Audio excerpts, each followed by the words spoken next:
ಆತ್ಮೀಯ ವಿದ್ಯಾರ್ಥಿಗಳೇ, ನಿಮಗೆ ಆನ್ಲೈನ್ ತರಗತಿಗಳಿಗೆ ಸ್ವಾಗತ ಸುಸ್ವಾಗತ.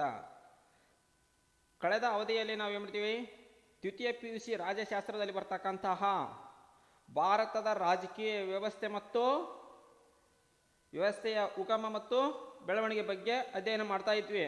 ಆ ಒಂದು ಅವಧಿಯಲ್ಲಿ ರಾಜ್ಯಗಳ ಒಂದು ಪುನರ್ರಚನೆ ಅಂತ ಕರಿತೀವಿ ನಾವು. ABCD ಎಂಬ ವರ್ಗಗಳನ್ನಾಗಿ ವಿಂಗಡಣೆ ಮಾಡಿ ರಾಜ್ಯದ ಒಂದು ಆಡಳಿತ ವ್ಯವಸ್ಥೆಯನ್ನು ನಾವು ಕಂಡುಕೊಳ್ತಿದ್ವಿ.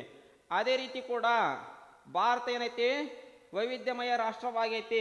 ಏಕೆ ಹೇಳು, ಅಲ್ಲಿರ್ತಕ್ಕಂಥ ಒಂದು ಭಾಷೆ ಇರ್ಬೋದು, ಸಂಸ್ಕೃತಿ ಇರ್ಬೋದು, ಅದೇ ರೀತಿ ಸಂಪ್ರದಾಯಗಳಿರ್ಬೋದು, ಅದೇ ರೀತಿಯಾಗಿ ವೈವಿಧ್ಯತೆಯಲ್ಲಿ ನಾವು ಏಕತೆಯನ್ನು ಕಾಣ್ತೀವಿ. ನಾವು ಯಾವುದೇ ರೀತಿ ಅಂದ್ರೆ ಬೇರೊಂದು ದೇಶಕ್ಕೆ ನಾವು ಹೋಲಿಕೆ ಮಾಡಿಕೊಂಡಾಗ ಭಾರತದ ಒಂದು ವ್ಯವಸ್ಥೆ ಯಾವ ರೀತಿ ಅಂದ್ರೆ, ಇಡೀ ಪ್ರಪಂಚದಲ್ಲಿ ಎಲ್ಲ ಭಾಷೆಯ ಪರಿಣಿತರು ಮತ್ತು ಎಲ್ಲ ರೀತಿಯಾಗಿರ್ತಕ್ಕಂಥ ಜನಾಂಗಗಳನ್ನು ಭಾರತ ದೇಶದಲ್ಲಿ ನಾವು ಕಾಣಬೇಕಾಗುತ್ತಾ.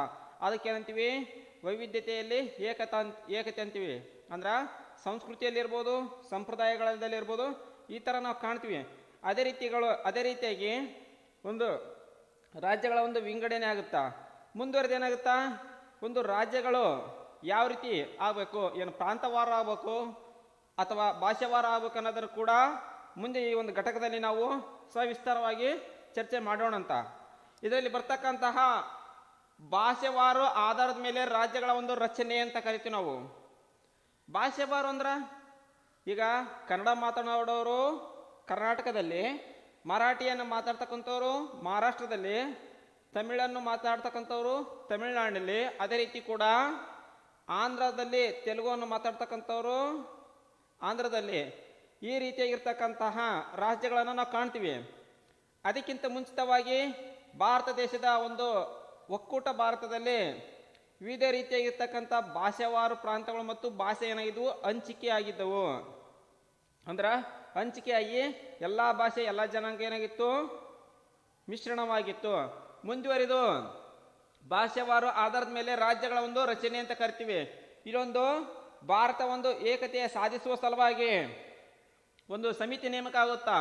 ಮೋತಿಲಾಲ್ ನೆಹರು ಒಂದು ಸಮಿತಿ ಇರ್ತಾ, ಇವರು ಒಂದು ಅಭಿಪ್ರಾಯ ಹೇಳ್ತಾರ. ಅಭಿಪ್ರಾಯ ಅಂದ್ರ ಅವರ ಒಂದು ಒಪಿನಿಯನ್ ಹೇಳ್ತಾರ. ಒಂದು ಪ್ರಾಂತವು ರಾಜ್ಯಗಳ ಒಂದು ರಚನೆ ಆಯ್ತಂದ್ರ ಆ ಪ್ರಾಂತ ಏನಾಗುತ್ತಾ, ಅಭಿವೃದ್ಧಿಯನ್ನ ನಾವು ಕಾಣಬೇಕಾಗತ್ತಾ. ಅಂದ್ರ ಒಂದು ಪ್ರಾಂತವು ಅಭಿವೃದ್ಧಿಯನ್ನು ಸಾಗಿಸುತ್ತಾ. ಅದೇ ರೀತಿ ಶಿಕ್ಷಣ ಇರ್ಬೋದು, ಸಾಕ್ಷರತೆಯಲ್ಲಿ ಇರ್ಬೋದು, ಅದೇ ರೀತಿ ಕೂಡ ನಾವು ಕೊಟ್ರೆ ಏನಾಗುತ್ತಾ, ಭಾಷಾವಾರು ಪ್ರಾಂತದ ಪ್ರಕಾರ ಕೊಟ್ರೆ ಅಲ್ಲಿ ಹೆಚ್ಚಿನ ಮಟ್ಟದ ಒಂದು ಸಾಧನೆಯನ್ನ ಮಾಡೋಕ್ಕೆ ಸಾಧ್ಯವಾಗುತ್ತಾ. ಮುಂದೆ ಮಾತೃಭಾಷೆಯ ಮೂಲಕ ಶಿಕ್ಷಣವನ್ನ ಕೊಡಬೇಕು. ಮಾತೃಭಾಷೆಯ ಮೂಲಕ ಶಿಕ್ಷಣವನ್ನು ಕೊಡಬೇಕು. ದೈನಂದಿನ ವ್ಯವಹಾರಗಳಿಗೆ ಮಾತೃಭಾಷೆ ಏನಾಗುತ್ತಾ, ಅವಶ್ಯವಾಗಿ ಬೇಕಾಗುತ್ತದೆ. ಅಂದ್ರ ಮಾತೃಭಾಷೆಯ ಮೂಲಕ ಏನಾಗ್ತಾ, ದಿನವಿಡೀ ಏನಾಗ್ತಾವು, ವ್ಯವಹಾರಗಳು ಸಾಗ್ತಾವು. ಅದೇ ರೀತಿ ತನ್ನ ಒಂದು ಕಾರ್ಯವನ್ನ ನಡೆಸ್ತಕ್ಕಂಥದ್ದು ಯಾವುದಪ್ಪ ಅಂದ್ರ ದೈನಂದಿನ ಭಾಷೆ ಅಂತ ಕರಿತೀವಿ ನಾವು. ಮಾತೃಭಾಷೆ ಅಂದ್ರ ವಿವಿಧ ಭಾಷೆಗಳನ್ನ ಕಾಣ್ತೀವಿ, ಆದರೆ ಹುಟ್ಟುತ್ತಾ ಬಂದಿರತಕ್ಕಂಥ ಭಾಷೆ ಯಾವುದು, ಮಾತೃಭಾಷೆ ಅಂತೀವಿ ನಾವು. ಮದರ್ ಟಂಗ್ ಅಂತ ಕರಿತೀವಿ, ಹೌದಾ. ಈ ಭಾಷೆಯನ್ನು ದಿನ ವ್ಯವಹಾರಕ್ಕೆ ಸಹಕಾರಿ ಆಗೈತಿ. ಅದೇ ರೀತಿ ಭಾಷೆವಾರು ಒಂದು ಪ್ರಾಂತಗಳನ್ನ ನಾವು ನಿರ್ಮಾಣ ಮಾಡಿದ್ವಿ ಅಂದ್ರ ಆಗ್ತಕ್ಕಂತಹ ಭಾಷೆವಾರು ಒಂದು ರಾಜ್ಯಗಳನ್ನ, ಭಾರತ ಒಕ್ಕೂಟದಲ್ಲಿರ್ತಕ್ಕಂಥ ಒಂದು ಪ್ರಾಂತಗಳನ್ನ ರಾಜ್ಯಗಳನ್ನಾಗಿ ಪರಿವರ್ತನೆ ಮಾಡಿದ್ರು. ಆ ರಾಜ್ಯಗಳನ್ನ ಹೇಳ್ಕು ಭಾಷಾವಾರು ರಾಜ್ಯಗಳನ್ನು ಮಾಡಿದ್ರೆ ಏನಾಗ್ತಾ, ಮತ್ತಿಷ್ಟು ನಾವು ಆಡಳಿತದಲ್ಲಿ ಅದೇ ರೀತಿಯಾಗಿ ಏಕತೆಯಲ್ಲಿ ಕೂಡ ನಾವು ಸಾಧಿಸಬಹುದು ಅಂತ ಹೇಳ್ತಾರೆ. ಮುಂದೆ ಭಾಷಾವಾರು ರಾಜ್ಯ ನಿರ್ಮಾಣವಾಯಿತು. ಇಲ್ಲೇನಾಗುತ್ತಾ, ವೈವಿಧ್ಯಮಯ ಸಂಸ್ಕೃತಿಯನ್ನು ನಾವು ಕಾಣ್ತೀವಿ. ಒಂದು ಭಾಷೆಯಿಂದ ಮತ್ತೊಂದು ಭಾಷೆಗೆ ಏನಿರ್ತಾ, ವಿಭಿನ್ನ ರೀತಿಯಾಗಿರ್ತಕ್ಕಂಥ ಒಂದು ಸಂಸ್ಕೃತಿಯನ್ನು ನಾವು ಕಾಣ್ತೀವಿ. ಅಂದ್ರೆ ಅವರಲ್ಲಿರ್ತಕ್ಕಂಥ ಒಂದು ಸಂಸ್ಕೃತಿ ಮತ್ತೊಬ್ಬರಲ್ಲಿರ್ತಕ್ಕಂತಹ ಭಿನ್ನವಾಗಿರ್ತಕ್ಕಂಥ ಸಂಸ್ಕೃತಿಯನ್ನು ನಾವು ಕಾಣ್ತೀವಿ. ಸಂಪ್ರದಾಯಗಳಂದ್ರ ಅವ್ರು ಮಾಡ್ತಕ್ಕಂಥ ರೂಢಿ ಆಚಾರಗಳನ್ನ ನಾವು ಕಾಣ್ತೀವಿ. ಸಂಪ್ರದಾಯ ಅಂದ್ರ ಅವ್ರು ಮಾಡ್ತಕ್ಕಂಥ ಒಂದು ಕಾರ್ಯಗಳನ್ನ. ನಂತರ ಸಾಹಿತ್ಯದ ಒಂದು ಬೆಳವಣಿಗೆ ಅಂತ ಕರಿತೀವಿ. ಈ ಕನ್ನಡ ನಾಡಿನ ಸಾಹಿತ್ಯ ಪ್ರಾಚೀನವಾಗಿರ್ತಕ್ಕಂಥ ಸಾಹಿತ್ಯವನ್ನು ಕಾಣ್ತೀವಿ. ಅದೇ ರೀತಿ ಕೂಡ ನಾವು ಜ್ಞಾನಪೀಠ ಪ್ರಶಸ್ತಿಯಲ್ಲಿ ನೋಡಿರ್ಬೋದು. ನಾವು ಇಡೀ ಭಾರತದಲ್ಲಿ ಅತಿ ಹೆಚ್ಚು ಜ್ಞಾನಪೀಠ ಪ್ರಶಸ್ತಿ ಬಂದಿದ್ದು ಯಾವುದಕ್ಕ, ಕನ್ನಡಕ್ಕ ಅಂತೀವಿ. ಆದ್ರೆ ಹಿಂದಿ ಐತಿ. ಹಿಂದಿಯಲ್ಲಿ ಎಷ್ಟು ಹೆಂಗಂದ್ರ ಅಲ್ಲಿ 9 ಜನಕ್ಕೆ ನೀಡಿದಾರ, ಕನ್ನಡದಲ್ಲಿ 8 ಜನಕ್ಕೆ ನೀಡಿದಾರ. ಅದೇ ರೀತಿ ನಾವು ನೋಡ್ಬೋದು ಅಲ್ಲಿ ಸಾಹಿತ್ಯ ಬೆಳವಣಿಗೆಯಲ್ಲಿ ಕೂಡ ಭಾಷಾವಾರು ಪ್ರಾಂತ್ಯಗಳ ಒಂದು ಪಾತ್ರ ಬಹಳ ಮಹತ್ವದ್ದಾಗಿದ್ದು ಅದೊಂದು ಬೆಳವಣಿಗೆ ಕೂಡ ಸಹಕರಿಸುತ್ತಾ. ಮುಂದೆ ಅವರದು ಒಂದು ಮೋತಿಲಾಲ್ ನೆಹರು ಅವರ ಸಮಿತಿಯ ಒಂದು ಅಭಿಪ್ರಾಯಗಳಾದವು. ಆ ಅಭಿಪ್ರಾಯದ ಒಂದು ಆಧಾರದ ಮೇಲೆ ರಾಜ್ಯಗಳ ಒಂದು ಪುನರ್ರಚನೆಗೆ ಸಂಬಂಧಿಸಿದಂತಹ ಭಾಷೆ ಮೇಲೆ ಆಧಾರಿತವಾಗಿದೆ ಅಂತ ಹೇಳ್ತೀವಿ ನಾವು. ಅದು ಯಾವ ರೀತಿ? ಭಾಷೆಯು ಜನರ ಒಂದು ಸಂಸ್ಕೃತಿ ಸಂಪ್ರದಾಯದೊಂದಿಗೆ ನಿಕಟವಾಗಿರ್ತಕ್ಕಂಥ ಒಂದು ಸಂಬಂಧವನ್ನು ನಾವು ಕಾಣಬೇಕಾಗತ್ತಾ. ಯಾವ ರೀತಿ? ಜನರ ಒಂದು ಸಂಸ್ಕೃತಿ, ಅಲ್ಲಿರ್ತಕ್ಕಂಥ ಒಂದು ಜನರ ಒಂದು ಸಂಸ್ಕೃತಿ ರೂಢಿ ಪದ್ಧತಿಗಳನ್ನು ನಾವು ಕಾಣ್ತೀವಿ. ಅವು ಎಂದಕ್ಕೊಂದೇನಾಗಿ ಭಾಷೆ ಮೇಲೆ ತಮ್ಮದೇ ಆಗಿರ್ತಕ್ಕಂಥ ಒಂದು ಪ್ರಭಾವವನ್ನು ಬೀರ್ತಾವು. ಸಂಸ್ಕೃತಿ ಕೂಡ ಭಾಷೆ ಮೇಲೆ ಅಧಿಕವಾಗಿರ್ತಕ್ಕಂಥ ಪರಿಣಾಮವನ್ನು ಕಾಣ್ತೀವಿ. ಅಲ್ಲಿ ಭಾಷೆ ಏನಾಗುತ್ತಾ ಅನುಕರಣೀಯವಾಗಿರುತ್ತಾ ಮತ್ತು ಮೂಲತಃ ತಂದೆನಾಗಿರ್ತಕ್ಕಂಥ ದೈವಿಕ ಸಿದ್ಧಾಂತದ ಮೂಲಕ ಹೇಳುತ್ತಾ ಅದು ಸಂಪ್ರದಾಯದೊಂದಿಗೆ ನಿಕಟ ಸಂಬಂಧ ಹೊಂದಿದೆ. ಎರಡನೇದಾಗಿ ಯಶಸ್ವಿ ಶಿಕ್ಷಣ ಮತ್ತು ಸಾಕ್ಷರತೆಯನ್ನು ಸಾಧನೆ ಅಂತೀವಿ. ಈಗ ಮಾತೃಭಾಷೆ ಮೂಲಕವೇ ಯಶಸ್ವಿ ಶಿಕ್ಷಣವನ್ನು ಪಡೆಯಲು ಸಾಧ್ಯವಾಗುತ್ತಾ? ಮಾತೃಭಾಷೆಯನ್ನು ಬಿಟ್ಟು ಬೇರೊಂದು ಭಾಷೆಯ ಒಂದು ಶಿಕ್ಷಣ ಪಡೆದಾಗ ಏನಾಗುತ್ತಾ ಅವನಲ್ಲಿ ಒಂದು ಆತ್ಮವಿಶ್ವಾಸದ ಕೊರತೆಯನ್ನು ಕಾಣ್ತೀವಿ. ಅದಕ್ಕೆ ಪ್ರಾಣೇಶ್ ಅವ್ರು ಹೇಳ್ತಾರ, ನಿಮ್ಗೆ ಆಶಯವಾಗಿ ಮಾಡ್ಕೊಂತ ಮಾತೃಭಾಷೆಯಲ್ಲಿ ನೀವು ಶಿಕ್ಷಣ ಕೊಡಿಸ್ರಿ. ನಿಮ್ಮದು ಯಾವುದೇ ಇರ್ಬೋದು ಮಾತೃಭಾಷೆ, ಕನ್ನಡ ಇರ್ಬೋದು, ಹಿಂದಿ ಇರ್ಬೋದು, ಮರಾಠಿ ಇರ್ಬೋದು, ಉರ್ದು ಇರ್ಬೋದು, ಅದೇ ರೀತಿ ತೆಲುಗು ಇರ್ಬೋದು, ಮಲಯಾಳಂ ಇರ್ಬೋದು, ಒರಿಸ್ಸಾ ಇರ್ಬೋದು, ಅದೇ ರೀತಿ ಗುಜರಾತಿ ಇರ್ಬೋದು, ಯಾವುದೇ ಇರ್ಬೋದು ಭಾಷೆ, ಅದನ್ನು ನೀವೇನು ಮಾಡ್ರಿ ನಿಮ್ಮ ಮಾತೃಭಾಷೆಯನ್ನಾಗಿ ಮಕ್ಕಳಿಗೆ ನೀವು ಕಲಿಸಿದಾಗ ಏನಾಗುತ್ತಾ ಅದರ ಒಂದು ಶಿಕ್ಷಣಕ್ಕೆ ಏನಾಗ್ತಾ ಮೂಲ ಬುನಾದಿ ಆಗುತ್ತಾ ಅಂತ ಹೇಳ್ತೀವಿ. ಅದೇ ರೀತಿ ಕೂಡ ನಾವು ಯಶಸ್ವಿ ಶಿಕ್ಷಣಕ್ಕೆ ಏನಾಗ್ತಾ ಮಾತೃಭಾಷೆ ಅನ್ನೋದು ಬಹಳ ಮಹತ್ವದಾಗಿದೆ. ಅದೇ ರೀತಿಯಾಗಿ ಸಾಕ್ಷರತೆಯನ್ನು ಕೂಡ ಮಾಡ್ಬೋದು. ಭಾಷಾವಾರು ರಾಜ್ಯಗಳನ್ನು ಒಂದು ವಿಂಗಡಣೆ ಮಾಡಿದಾಗ ಈಗ ಉದಾಹರಣೆಗೆ ಹೇಳಪ್ಪ ಅಂದ್ರೆ ಕೇರಳದಾಗ ಯಾವ ಮಾತಾಡ್ತಾರ? ಮಲಯಾಳಂ ಮಾತಾಡ್ತಾರ. ಅಲ್ಲಿರ್ತಕ್ಕಂಥ ಒಂದು ಭಾಷಾಭಿಮಾನಿಗಳು ಏನು ಮಾಡ್ತಾರ? ಕೇರಳ ಇಡೀ ದೇಶದಲ್ಲಿ ಏನೈತಿ ಶಿಕ್ಷಣದಲ್ಲಿ ಸಾಕ್ಷರತಾ ಪ್ರಮಾಣದಲ್ಲಿ 1ನೇ ಸ್ಥಾನ ಐತಿ. ಅಲ್ಲಿ ಯಾಕರು ಮಾತೃಭಾಷೆಯ ಒಂದು ಪ್ರೇಮ ಜಾಸ್ತಿ ಐತಿ. ಅದಕ್ಕೇನಾಗ್ತಾ ಮಲಯಾಳಂ ಹೊಂದಿರತಕ್ಕಂಥ ರಾಜ್ಯವನ್ನು ಸಪ್ರೇಟ್ ಅಥವಾ ಪ್ರತ್ಯೇಕ ಮಾಡಿದಾಗ ಏನಾಗ್ತಾ ಅಲ್ಲಿ ಒಂದು ಪ್ರಾಂತವಾರು ಭಾಷೆ ಮಾಡಿದಾಗ ಒಂದು ಏಳಿಗೆ ಮತ್ತು ಸಾಕ್ಷರತೆಯ ಪ್ರಮಾಣವನ್ನು ಹೆಚ್ಚಿಸಲು ಸಾಧ್ಯವಾಗುತ್ತಾ ಅಂತ ಅಂದು ಹೇಳ್ಬೋದು. ಸುಗಮ ಆಡಳಿತ ವ್ಯವಸ್ಥೆ ಅಂತ ಕರಿತೀವಿ ನಾವು. ಸುಗಮ ಒಂದು ಆಡಳಿತ ಯಂತ್ರ ಏನಾಗುತ್ತಾ ಸುಗಮ ಅಂದ್ರೆ ಅಲ್ಲಿರ್ತಕ್ಕಂಥ ಒಂದು ಭಾಷೆಗಳ ಅರ್ಥ ಆಗಬೇಕು. ಭಾಷೆಗಳ ಅರ್ಥ ಆಗಲಿಲ್ಲ ಅಂದ್ರೆ ಅವ್ರು ಹೇಳಿರ್ತಕ್ಕಂಥ ವಿಷಯಕ್ಕೂ ನಮಗೇನಾಗುತ್ತಾ ಸಮಂಜಸವಾಗೋದಿಲ್ಲ. ಅವಾಗ ಏನಾಗುತ್ತಾ ಅವ್ರು ಹೇಳಿರ್ತಕ್ಕಂಥ ವಿಷಯಗಳು ನಮಗೆ ಬೇಗನೆ ಒಳೆಯುವುದಿಲ್ಲ. ಅದೇ ರೀತಿಯಾಗಿ ಆಡಳಿತ ವ್ಯವಸ್ಥೆಗೆ ಏನಾಗ್ತಾ ಸುಗಮವಾಗಿ ಸಾಗಬೇಕಂದ್ರೆ ಪ್ರಾಂತವಾರು ಅಥವಾ ಭಾಷೆಯವಾರು ರಾಜ್ಯಗಳ ಒಂದು ವಿಂಗಡಣೆಯನ್ನು ಮಾಡ್ಬೇಕಂತಂದು ಮೋತಿಲಾಲ್ ನೆಹರು ಅವರ ಸಮಿತಿಯನ್ನು ಶಿಫಾರಸು ಮಾಡ್ತಾ. ನೆಕ್ಸ್ಟು ರಾಜಕಾರಣ.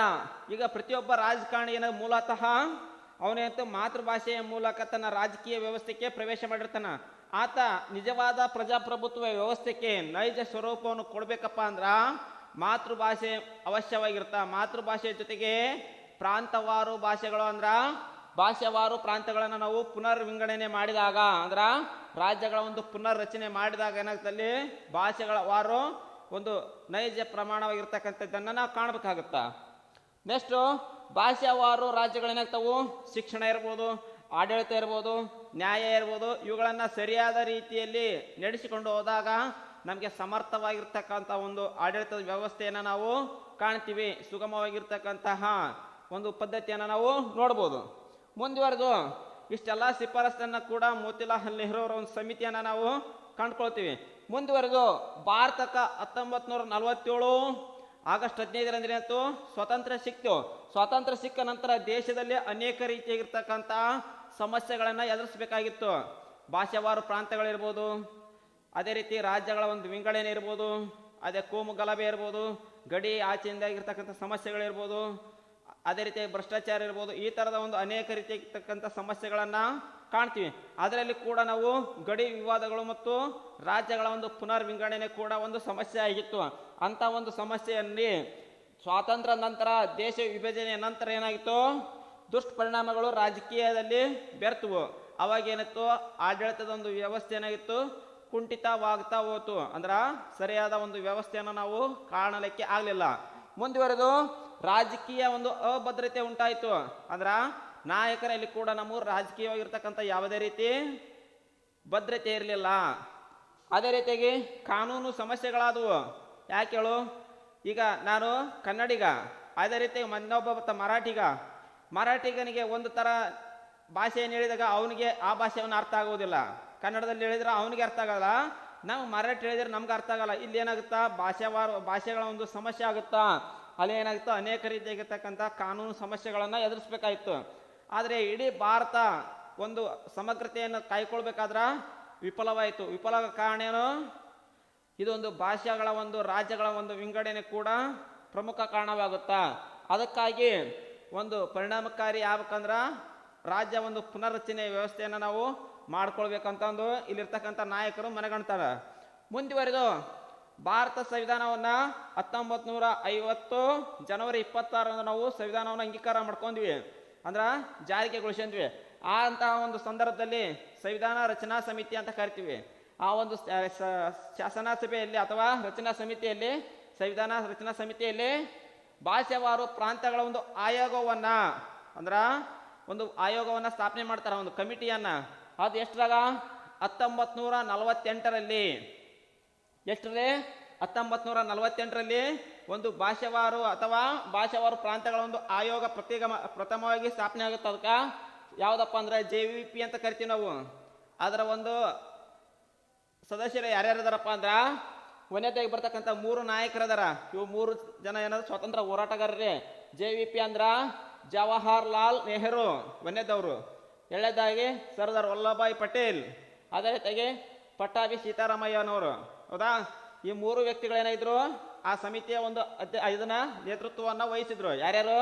JVP. ನಿಮ್ಗೆ ಶಾರ್ಟ್ ಆಗಿ ಏನೈತಿ, ಯಾವ ಸಮಿತಿ ಭಾರತದ ಒಂದು ಭಾಷಾವಾರು ಪ್ರಾಂತ್ಯಗಳ ಒಂದು ಆಯೋಗ ಪ್ರಥಮವಾಗಿ ಸ್ಥಾಪನೆ ಆಗಿದ್ದು ಯಾವುದಪ್ಪ ಅಂದ್ರೆ ಅದು JVP ಸಮಿತಿ ಅಂತ ಕರಿತೀವಿ ನಾವು. ಅದನ್ನ ಎಷ್ಟರ ಸ್ಥಾಪನೆ ಮಾಡಿದ್ರು? 1948. ಅವರ ಒಂದು ಪೂರ್ಣ ಹೆಸರನ್ನು ಕೇಳಿದಾಗ ಇಲ್ಲಿ ಯಾರು ಅಧ್ಯಕ್ಷರಿಲ್ಲ, ಎಲ್ಲರೂ 3 ಜನ ಕುಡ್ಕೊಂಡು ಸದಸ್ಯರು ಕುಡ್ಕೊಂಡು ಈ ಒಂದು ಶಿಫಾರಸನ್ನ ಮಾಡ್ತಾರ. ಇವರ ಒಂದು ಬೇಡಿಕೆ ಏನಾಗಿತ್ತಪ್ಪ ಅಂದ್ರ ಭಾರತ ದೇಶದಲ್ಲಿರ್ತಕ್ಕಂತಹ ಒಕ್ಕೂಟ ಭಾರತದಲ್ಲಿರ್ತಕ್ಕಂಥ 565 ಸಂಸ್ಥಾನಗಳು ವಿಲೀನವಾದವು. ವಿಲೀನವಾದ ನಂತರ ಭಾರತದಲ್ಲಿ ಏನಾಯ್ತು, ಒಂದು ರಾಜ್ಯಗಳನ್ನು ಪುನರ್ವಿಂಗಡಣೆ ಕೂಡ ಆಗಿರ್ತ. ಅಂತ ಒಂದು ಸಂದರ್ಭದಲ್ಲಿ ದೇಶದ ಒಂದು ಏಕತೆಯನ್ನ ಸಲುವಾಗಿ ಅನೇಕ ಹೋರಾಟಗಾರರು ತಮ್ಮದೇ ಆಗಿರ್ತಕ್ಕಂಥ ಪ್ರಯತ್ನ ಮಾಡ್ತಾರ. ದೇಶದ ಏಕತೆಗೆ ಈ ಭಾಷಾವಾರು ಪ್ರಾಂತ್ಯಗಳೇನಾಗ್ತವು, ಭಂಗ ತರ್ತಕ್ಕಂಥವು, ಅಂದ್ರ ಸರಿಯಾದ ರೀತಿಯಾಗಿ ತರಲ್ಲ. ಅದಕ್ಕಾಗಿ ಭಾಷಾವಾರು ಪ್ರಾಂತ್ಯಗಳು ಬೇಡ ಅಂತಂದು ಯಾವ್ದು ಹೇಳ್ತೈತಿ, JVP ಸಮಿತಿ ಹೇಳುತ್ತಾ. ಯಾವ ಸಮಿತಿ ಹೇಳುತ್ತಾ? JVP ಸಮಿತಿ ಏನ್ ಹೇಳ್ತಾ, ಭಾರತ ದೇಶದಲ್ಲಿ ಭಾಷಾವಾರು ಪ್ರಾಂತ್ಯಗಳನ್ನು ಜಾರಿಗೆ ತರೋದು ಬೇಡ, ಅಂದ್ರ ಪ್ರಾಂತ್ಯಗಳು ಬೇಡ ಎಂಬ ಉದ್ದೇಶವಿತ್ತು. ಇದರ ಒಂದು ಮೇನ್ ಅಬ್ಜೆಕ್ಟಿವ್ಸ್ ಏನಿತ್ತು, ಬೇಡ ಅನ್ನೋದು. ಭಾಷಾವಾರು ಪ್ರಾಂತ್ಯಗಳ ಏಕತೆ ತರುವ ಸಲುವಾಗಿ ಇದು ಬೇಡ ಅಂತು. ಭಾಷಾವಾರು ಪ್ರಾಂತ್ಯಗಳು ಬೇಡ ಎಂದು ಉದ್ದೇಶವನ್ನು ಕೂಡ ನಿಶ್ಚಲವಾಗಿ ಹೊಂದಿತ್ತು. ಮುಂದುವರೆದು ಇವರ ಒಂದು ಹೋರಾಟವನ್ನು ನೋಡ್ತೀವಿ. ಈ ಒಂದು ಸಮಿತಿಯ ಶಿಫಾರಸನ್ನು ಕೂಡ ಮುಂದುವರೆದು ಕೈ ಬಿಟ್ರೆ ಅಲ್ಲಿಗೆ ಮುಂದೆ ಅಲ್ಲಿ ಏನು ಮಾಡಿದ್ರು, ಯಾವುದೇ ರೀತಿ ಭಾಷಾವಾರು ಪ್ರಾಂತ್ಯಗಳನ್ನು ಮಾಡಿಕೊಳ್ತಕ್ಕಂಥ ವ್ಯವಸ್ಥೆಯನ್ನ ಆಲೋಚನೆ ಮಾಡಲ್ಲ. ಮುಂದೆ ಒಂದು ಬಹುದಿನ ಬೇಡಿಕೆ ಆಗಿರ್ತಕ್ಕಂತಹ ಪ್ರಬಲ ಚಳವಳಿಗಳು ಆರಂಭವಾದವು ಭಾಷಾವಾರು ಪ್ರಾಂತದ ಸಲುವಾಗಿ. ಅದರಲ್ಲಿ ಬರ್ತಕ್ಕಂತಹ ಆಂಧ್ರ ರಾಜ್ಯ ಅಂತ ಕರಿತೀವಿ ನಾವು. ಆಂಧ್ರ ಪ್ರದೇಶ, ಈಗಿನ ಒಂದು ಆಂಧ್ರ ಪ್ರದೇಶ ಅಂತೀವಿ. ಆಂಧ್ರ ರಾಜ್ಯ ಎಂಬ ಒಂದು ರಾಜ್ಯದಲ್ಲಿ ಏನಾಗ್ತಾ ಚಳವಳಿ ಪ್ರಾರಂಭ ಆಗ್ತಾವು. 1952ರಲ್ಲಿ ಸ್ವತಂತ್ರ ಹೋರಾಟಗಾರನಾಗಿರ್ತಕ್ಕಂಥವ್ರು ಯಾರಪ್ಪ ಅಂದ್ರ ಪಟ್ಟಿ ಶ್ರೀರಾಮುಲು ಅವ್ರು ಏನ್ ಮಾಡ್ತಾರ, ಪ್ರತ್ಯೇಕದ ಆಂಧ್ರ ಸಲುವಾಗಿ ಚಳವಳಿಯನ್ನ ಮಾಡ್ತಾರ. ಅಂದ್ರೆ ಅಲ್ಲಿ ಕೂಡ ವಿವಿಧ ರಾಜ್ಯಗಳಲ್ಲಿ ಭಾಷಾವಾರು ಪ್ರಾಂತದ ಸಲುವಾಗಿ ಅನೇಕ ರೀತಿಯಾಗಿರ್ತಕ್ಕಂಥ ಚಳುವಳಿಗಳು ಆರಂಭ ಆಗಿರ್ತಾವು. ಆದರೆ ಭಾರತ ದೇಶದಲ್ಲಿ ಪ್ರಥಮವಾಗಿ ಭಾಷಾವಾರು ಪ್ರಾಂತ ಆಗ್ಬೇಕಂತಂದು ಪ್ರಥಮ ಮುಂಚೂಣಿಯಲ್ಲಿದ್ದಂಥ ರಾಜ್ಯ ಯಾವುದಪ್ಪ ಅಂದ್ರದು ಆಂಧ್ರ ರಾಜ್ಯ ಅಂತ ಕರಿತೀವಿ ನಾವು. ಹೌದಾ? ಆಂಧ್ರ ಪ್ರದೇಶ ಈಗಿನ 1952ರಲ್ಲಿ ಸ್ವತಂತ್ರ ಹೋರಾಟಗಾರನಾಗಿರ್ತಕ್ಕಂತಹ ಪಟ್ಟಿ ಶ್ರೀರಾಮುಲು ಅಂತ ಕರಿತೀವಿ ನಾವು ಆಂಧ್ರದಲ್ಲಿ. ಇವರು ಕೂಡ ಏನ್ ಮಾಡಿದ್ರು, ಪ್ರತ್ಯೇಕ ಆಂಧ್ರಕ್ಕಾಗಿ ತಮ್ಮ 58 ದಿನಗಳ ಕಾಲ ಏನ್ ಮಾಡ್ತಾರ, ಅಮರಣಾಂತ ಉಪವಾಸ ಸತ್ಯಾಗ್ರಹವನ್ನ ಮಾಡ್ತಾರ. ಯಾವುದು 58 ದಿನಗಳ ಕಾಲ ಏನ್ ಮಾಡ್ತಾರ, ಅಮರಣಾಂತಕ ಅಂದ್ರ ಅವರು ಉಸಿರು ಇರುವವರೆಗೆ ಏನ್ ಮಾಡ್ತಾರ, ಹೋರಾಟವನ್ನ ಮಾಡ್ತಾರ. ಉಪವಾಸದ ಜೊತೆಗೆ ಏನ್ ಮಾಡಿದ್ರು, ಒಂದು ಹೋರಾಟವನ್ನು ಮಾಡ್ತಾರ. ಇದನ್ನ ಮನಗಂಡಿರ್ತಕ್ಕಂತಹ ಕೇಂದ್ರ ಸರ್ಕಾರ ಏನ್ ಮಾಡ್ತಾ 1953ರಲ್ಲಿ ಒಂದು ಸಮಿತಿಯನ್ನ ರಚನೆ ಮಾಡಿ ಅದನ್ನ ಆಂಧ್ರ ಪ್ರದೇಶ ಅನ್ನೋದನ್ನ ರಾಜ್ಯವನ್ನ ಸಮಿತಿಯನ್ನ ರಚನೆ ಮಾಡುತ್ತಾ. ಆ ರಚನೆಯನ್ನು ಮಾಡಿದಾಗ 1953ರಲ್ಲಿ ರಾಜ್ಯ ಒಂದು ಪುನರ್ ಆಯೋಗ ಸಮಿತಿಯನ್ನ ನೇಮಕ ಮಾಡುತ್ತಾ. ಯಾರು? ಶ್ರೀರಾಮುರವರು ಏನ್ ಮಾಡ್ತಾರ, ಅಸುನೀಗಿದ ನಂತರ, ಅವರು ಮರಣ ಹೊಂದಿದ ನಂತರ ಏನಾಗುತ್ತಾ, ಒಂದು ಪ್ರತ್ಯೇಕ ರಾಜ್ಯಕ್ಕಾಗಿ ಅಥವಾ ಭಾಷಾವಾರು ಪ್ರಾಂತಕ್ಕಾಗಿ 1953ರಲ್ಲಿ ಒಂದು ಸಮಿತಿಯನ್ನ ಕೂಡ ರಚಿಸ್ತಾರ. 1953ರ ಒಂದು ರಾಜ್ಯ ಪುನರ್ರಚನಾ ಸಮಿತಿಗಳೆಲ್ಲ ನೇಮಕ ಮಾಡ್ತಾರ. ಮುಂದೆ ಏನಾಗುತ್ತಾ, 1900 ಒಂದು ಕಾಯ್ದೆಯಾಗಿ ಬರ್ತಾ 1956ರಲ್ಲಿ ಒಂದು ಕಾಯ್ದೆಯಾಗಿ ಜಾರಿಗೆ ಬರ್ತಾ. ಅದಕ್ಕೇನಂತೀವಿ, 1956ರಲ್ಲಿ ರಾಜ್ಯ ಪುನರ್ರಚನಾ ಕಾಯ್ದೆ ಅಂತ ಕರಿತೀವಿ ನಾವು. 1956ರಲ್ಲಿ ರಾಜ್ಯ ಪುನರ್ರಚನಾ ಕಾಯ್ದೆ. 1953ರಲ್ಲಿ ನೇಮಕ ಮಾಡಿರ್ತಕ್ಕಂಥ ಒಂದು ಸಮಿತಿ ಇತ್ತಲ್ಲ, ಆ ಸಮಿತಿಯಲ್ಲಿ ಇದ್ದಂಥವ್ರು ಯಾರ್ಯಾರಪ್ಪ ಅಂದ್ರ, ನ್ಯಾಯಮೂರ್ತಿಗಳಾಗಿರ್ತಕ್ಕಂಥವ್ರು ಯಾರಪ್ಪ ಅಂದ್ರ ಫಜಲ್ ಅಲಿ ಅಂತ ಕರಿತೀವಿ ನಾವು. ಇದನ್ನ ಇನ್ನೊಂದು ಅಂತ ಕರಿತಾರ, ಫಜಲ್ ಅಲಿ ಆಯೋಗ ಅಂತ ಕೂಡ ಕರಿತಾರ. ಯಾವುದನ್ನ? ಪುನರ್ರಚನೆ 1956ನ ಫಜಲ್ ಅಲಿ ಆಯೋಗ ಅಂತಾನು ಕೂಡ ಕರಿತಾರ. ಆದ್ರೆ ಅಧ್ಯಕ್ಷತೆಯನ್ನು ಯಾರು ವಹಿಸ್ತಾರ? ಫಜಲ್ ಅಲಿ ನ್ಯಾಯಾಧೀಶರು ಇವರೊಬ್ರು. ಆಮೇಲೆ KM ಪಣಿಕರ್, ಅದೇ ರೀತಿಯಾಗಿ ಹೃದಯನಾಥ್ ಕುಂಜ್ರು, ಇವರು ಕೂಡ ಸದಸ್ಯರಾಗಿ 1955ರಲ್ಲಿ ಒಂದು ಸಭೆಯನ್ನು ಸೇರ್ತಾರ. ಯಾವ್ದಕ್ಕೆ ಸಭೆ ಸೇರ್ತಾರಪ್ಪ ಅಂದ್ರ, ಭಾಷಾವಾರು ಪ್ರಾಂತ್ಯಗಳ ಒಂದು ರಚನೆ ಮಾಡುವ ಸಲುವಾಗಿ ಸಭೆಯನ್ನು ಸೇರ್ತಾರ. ಸಭೆಯನ್ನು ಸೇರಿದ ನಂತರ ಅವರು ಅನೇಕ ರೀತಿಯಾಗಿ ಚರ್ಚೆಗಳು, ವಿಮರ್ಶೆಗಳು ಹಾಗೂ ಸಮಾಲೋಚನೆಗಳನ್ನು ಮಾಡಿದ ನಂತರ ಭಾಷಾವಾರು ಪ್ರಾಂತ್ಯಗಳನ್ನು ಯಾವ ರೀತಿ ನಾವು ಜಾರಿಗೆ ತರಬೇಕು ಅನ್ನೋದನ್ನ ತಾವು 1956 ಏಪ್ರಿಲ್ ತಿಂಗಳಲ್ಲಿ, ಯಾವ ತಿಂಗಳು? ಏಪ್ರಿಲ್ ತಿಂಗಳಲ್ಲಿ ಒಂದು ಸಂಸತ್ತಿನ ಮಂಡನೆಗೆ ಇಡ್ತಾರ. ಆ ಸಂಸತ್ತಿನಲ್ಲಿ ಅದು ಒಂದು ಅಭಿಪ್ರಾಯಗಳನ್ನ ಚರ್ಚೆ ಆಗ್ತಾವು. ಎಲ್ಲಿ? ಸಂಸತ್ತಿನೊಳಗ 1956 ಏಪ್ರಿಲಲ್ಲಿ ಚರ್ಚೆ ಆಗ್ತಾವು. ಚರ್ಚೆ ಆಗಿದ ನಂತರ 1956ರಲ್ಲಿ ಏನಾಗ್ತಾವು? ಜಾರಿಗೊಳಿಸ್ತೀವಿ. ಮುಂದುವರೆದು 1956ರಲ್ಲಿ ಏನಾಗುತ್ತಾ, ಇದು ಒಂದು ಯಾವುದು ಫಜಲ್ ಅಲಿ ಆಯೋಗ ಅಂತ ಕರಿತೀವಲ್ಲ, ಅದು ಜಾರಿಗೆ ಆಗುತ್ತಾ. 1956ರ ಒಂದು ರಾಜ್ಯಗಳ ಒಂದು ಪುನರ್ರಚನಾ ಕಾಯ್ದೆ ಏನಾಗುತ್ತಾ, ಜಾರಿಗೊಳಿಸ್ತಾ. ಅದರ ಒಂದು ಮುಖ್ಯಾಂಶಗಳು ಏನಾಗಿದ್ವಪ್ಪ ಅಂದ್ರ, ಒಕ್ಕೂಟ ಭಾರತದಲ್ಲಿ, ಅಂದ್ರ ಭಾರತ ದೇಶ ಏನಾಗಿತ್ತು, ಒಕ್ಕೂಟ ಭಾರತ ಅಂದ್ರೆ ಎಲ್ಲಾ ಪ್ರಾಂತಗಳು, ರಾಜ್ಯಗಳೇನಾಗಿದ್ವು, ಒಕ್ಕೂಡಿದ್ವು. ಅದೇ ರೀತಿಯಾಗಿ ಇದರಿಂದ ಆಗ್ತಕ್ಕಂಥ ಉದ್ದೇಶ ಏನಾಯ್ತಾ, ಆರ್ಥಿಕವಾಗಿರ್ಬೋದು, ಆಡಳಿತಾತ್ಮಕವಾಗಿರ್ಬೋದು, ಭಾಷೆಗಳ ಮೇಲೆ ಏನಾಯ್ತು, ಆದ್ಯತೆಯನ್ನ ನೀಡಲಾಯಿತು. ಯಾವುದ್ರ ಮೇಲೆ ಆದ್ಯತೆ? ಭಾಷಾವಾರು ಪ್ರಾಂತಗಳ ಮೇಲೆ ಏನಾಯ್ತು, ಆದ್ಯತೆಯನ್ನ ನೀಡಬೇಕಾಯ್ತು. ಮುಂದುವರೆದು ಅದರ ಮುಖ್ಯಾಂಶಗಳೇನಿರ್ತವು, ಯಾರು? ಫಜಲ್ ಅಲಿ ಆಯೋಗ ಅಥವಾ 1956ರ ಒಂದು ರಾಜ್ಯ ಪುನರ್ರಚನಾ ಕಾಯ್ದೆಗಳ ಪ್ರಕಾರ ಅದರ ಒಂದು ಮುಖ್ಯಾಂಶಗಳು ABCD ಅನ್ನ ಇರ್ತಕ್ಕಂಥ ಒಂದು ವರ್ಗಗಳನ್ನಾಗಿ ಮಾಡಿದ್ರು. ರಾಜ್ಯಗಳ ಒಂದು ವರ್ಗಗಳನ್ನ, ಅವುಗಳನ್ನ ರದ್ದುಗೊಳಿಸುವುದು. ಅಂದ್ರ A ವರ್ಗದ ರಾಜ್ಯಗಳು, B ವರ್ಗದ ರಾಜ್ಯಗಳು, C ವರ್ಗದ ರಾಜ್ಯಗಳು, D ವರ್ಗದ ಒಂದು ರಾಜ್ಯಗಳಂತ ಇದ್ವಲ್ಲ, ಅವನ್ನೆಲ್ಲ ರದ್ದುಗೊಳಿಸ್ತಾರ. ನಂತರ 2 ರೀತಿಯಾಗಿರ್ತಕ್ಕಂಥ ವರ್ಗಗಳನ್ನು ಮಾಡ್ತಾರ. ಫಜಲ್ ಅಲಿ ಆಯೋಗದಲ್ಲಿ 2 ರೀತಿಯಾಗಿರ್ತಕ್ಕಂಥದ್ದು. ಒಂದನೇದ್ದು ರಾಜ್ಯಗಳು ಅಂತ ಕರಿತೀವಿ ನಾವು. ಅದೇ ರೀತಿಯಾಗಿ ಎರಡನೇದ್ದು ಕೇಂದ್ರಾಡಳಿತ ಪ್ರದೇಶ, ಯೂನಿಯನ್ ಟೆರಿಟರಿ ಅಂತ ಕರಿತೀವಿ ಇಂಗ್ಲಿಷ್ನಲ್ಲಿ, ಸ್ಟೇಟ್ಸ್ ಅಂತ ಕರಿತೀವಿ ಅಲ್ಲಿ, ಹೌದಾ. ಆಮೇಲೆ ಹುದ್ದೆಗಳನ್ನ ಕೂಡ ರದ್ದು ಮಾಡ್ತಾರ. ಕೆಲವೊಂದು C ಮತ್ತು D ರಾಜ್ಯಗಳಿಗೆ ಚೀಫ್ ಕಮಿಷನರ್ ಅಂತ ಇದ್ರು, ಆ ಹುದ್ದೆಗಳನ್ನೇ ಮಾಡ್ತಾರ, ರದ್ದುಗೊಳಿಸ್ತಾರ. ಯಾವುದು? ಚೀಫ್ ಕಮಿಷನರ್ ಅಥವಾ ರಾಷ್ಟ್ರಪತಿ ಇರ್ತಲ್ಲ, ಆ ಹುದ್ದೆಗಳನ್ನ ಕೂಡ ರದ್ದುಗೊಳಿಸ್ತಾರ. ನಂತರ ಭಾರತದ ಒಂದು ಒಕ್ಕೂಟದಲ್ಲಿ 14 ರಾಜ್ಯಗಳು, 6 ಕೇಂದ್ರಾಡಳಿತ ಪ್ರದೇಶಗಳನ್ನ ನಾವು ಕಾಣ್ತೀವಿ. ಅಂದ್ರ ಈ ಒಂದು ಕಾಯ್ದೆ ಬಂದಾಗ ಅದರಲ್ಲಿ ಕೂಡ ದ್ವಿಭಾಷಾ ರಾಜ್ಯಗಳು ಕೂಡ ರಚನೆ ಆಗ್ತಾವು. ಅದೇ ರೀತಿ ನಾವು 14 ರಾಜ್ಯಗಳಂತ ಕರಿತೀವಿ ನಾವು. ಆ 14 ರಾಜ್ಯಗಳಲ್ಲಿ ಬರ್ತಕ್ಕಂಥವು ಯಾವ್ಯಾವಪ್ಪ ಅಂದ್ರೆ, ಒಂದು ಭಾರತ ನಕಾಶೆಯಲ್ಲಿ ಜಮ್ಮು ಕಾಶ್ಮೀರ, ಉತ್ತರ ಪ್ರದೇಶ, ಪಂಜಾಬ್, ರಾಜಸ್ಥಾನ್, ಬಾಂಬೆ, ಮಧ್ಯಪ್ರದೇಶ್, ಅದೇ ರೀತಿಯಾಗಿ ಮದ್ರಾಸ್, ಮೈಸೂರು, ಆಮೇಲೆ ಒರಿಸ್ಸಾ, ವೆಸ್ಟ್ ಬೆಂಗಾಲ್, ಬಿಹಾರ್, ಆಸಾಂ, ಆಂಧ್ರ ಪ್ರದೇಶ, ಅದೇ ರೀತಿಯಾಗಿ ಕೇರಳ, ಈ ಥರದ ಒಂದು ರಾಜ್ಯಗಳನ್ನು ಕಾಣ್ತೀವಿ.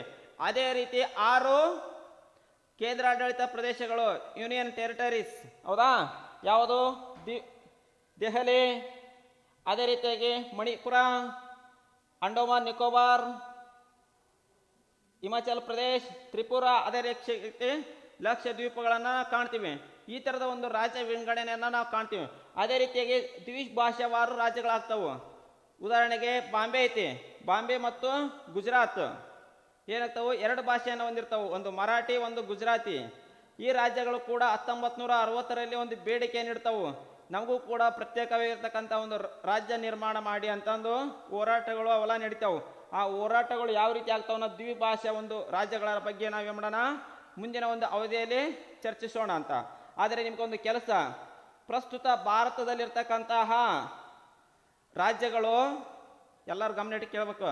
ರಾಜ್ಯಗಳು, ಅದೇ ರೀತಿಯಾಗಿ ರಾಜಧಾನಿ, ಅದರ ರಾಜ್ಯ ಯಾವಾಗ ಜಾರಿಗೆ ಬಂದಿತ್ತು, ಹಾಗೂ ಅದರ ಒಂದು ಪ್ರಾಂತ ಅಥವಾ ಅದು ಭಾಷೆ ಅಂತೀವಲ್ಲ, ಆ ಭಾಷೆಯ ಬಗ್ಗೆ ಒಂದು ನೀವು ಚಾರ್ಟನ್ನು ಬರೆದು ನನಗೆ ನೀವು ನೋಟ್ಬುಕ್ನಲ್ಲಿ ಕೂಡ ಬರೆದಿಟ್ಕೋಬೇಕು.